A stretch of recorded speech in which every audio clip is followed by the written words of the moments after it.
ಪ್ರತಿ ಸಿನಿಮಾ ಆದಾಗ್ಲೂ ಕೂಡ ಅದ್ರ ಜೊತೆಗೆ ನಿಮ್ಮ ಟೈಟಲ್ ಸೇರ್ಕೊಳ್ಳುತ್ತೆ ಸರ್. ಈಗ ಸ್ಯಾಂಡಲ್ವುಡ್ ಸಲಗ, ಸ್ಯಾಂಡಲ್ವುಡ್ ಭೀಮಾ, ಈ ಸಿನಿಮಾ ಆದ್ಮೇಲೆ ಈ ದೊಡ್ಡ ಕ್ರಾಂತಿ ಆದ ನಂತರದಲ್ಲಿ ಲಾರ್ಡ್ ದುನಿಯಾ ವಿಜಯ್ ಅವರಂತ ಆಗ್ಬೋದು ಅಂತ.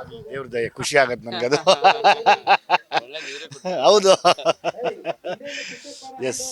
ಈ ಸಿನಿಮಾದ ಬರವಣಿಗೆ ವಿಚಾರದಲ್ಲಿ ಹೇಳೋದಾದ್ರೆ ಜಡೇಶ್ ಅವರ ಕೆಲಸ ಅಂದರೆ ಲೈಕ್ ನಾನು ಹೇಳಿದ್ನಲ್ಲಪ್ಪ, ನಮ್ಮಲ್ಲಿ ನಮ್ಮ ಇಂಡಸ್ಟ್ರಿಯ ಪರಿಸ್ಥಿತಿ ಇದು.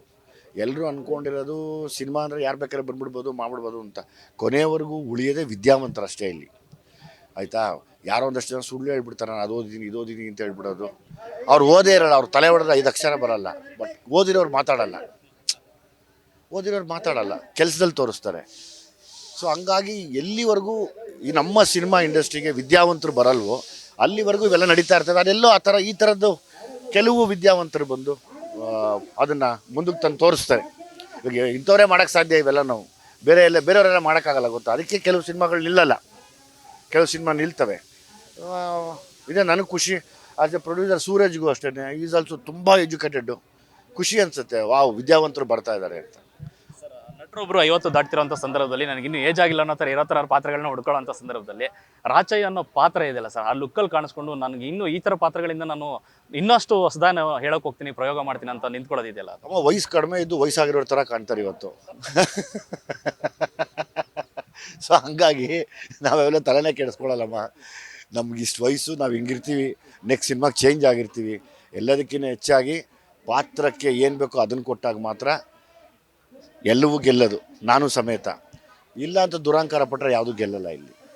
ಇಂಡಸ್ಟ್ರಿ ತುಂಬ ದೊಡ್ಡ ಹೆಜ್ಜೆ ಅಂತಂದ್ರೆ ಈ ಥರ ಪಾತ್ರಗಳಿದೆಯಲ್ಲ ಸರ್, ರಾಚಯ್ಯನಂಥ ಪಾತ್ರಗಳನ್ನ ಮಾಡಬೇಕು. ಯಾಕಂದರೆ ಇಲ್ಲಿ ನಡೆದಂಥ ಕಥೆ ನಮ್ಮದ ಕಥೆಗಳನ್ನ ಹೇಳ್ಬೇಕು. ಈಗ ಪಕ್ಕದಲ್ಲಿ ವೆಟ್ರಿಮಾರನು ಪಾರಜಿಂದ ಸಿನಿಮಾಗಳು ನೋಡ್ತಾ ನಮ್ಮಲ್ಲಿ ಯಾವಾಗ ಈ ಥರ ಆಗೋದು ಅನ್ನುವಾಗ ದೊಡ್ಡ ನಟರಾದಂಥ ನೀವು ಈ ಥರ ಕಥೆಗಳಿಗೆ ನಿಂತಿರೋದು ಎಷ್ಟು ಖುಷಿ ಕೊಡ್ತಾ ಇದೆ ಸರ್, ಆಸ್ ಅ ಬರವಣಿಗೆಗಾರರು ಕೂಡ. 100%. ನಾವು ಎಷ್ಟೋ ವಿಷಯಗಳನ್ನು ಒಬ್ಬ ನಿರ್ದೇಶಕರು ನಮ್ಮಂಥವ್ರನ್ನ ಪ್ರತಿನಿಧಿಸೋಕ್ಕೆ ನಿಂತ್ಕೊಂಡು ಅದ್ರದ್ದು ಆನ್ಸರ್ಸ್ ಹೇಳ್ತೀವಿ ಅಂದರೆ ಖುಷಿ ಅನಿಸುತ್ತಲ್ಲಮ್ಮ. ಅಂದರೆ ಮುಂದಕ್ಕೆ ಸ್ವಲ್ಪ ವರ್ಷಗಳಾದ್ಮೇಲೆ ಇವೆಲ್ಲ ಒಂದು ಅಸೆಟ್ಟಾಗಿ ನಿಂತ್ಕೊಳ್ತವೆ.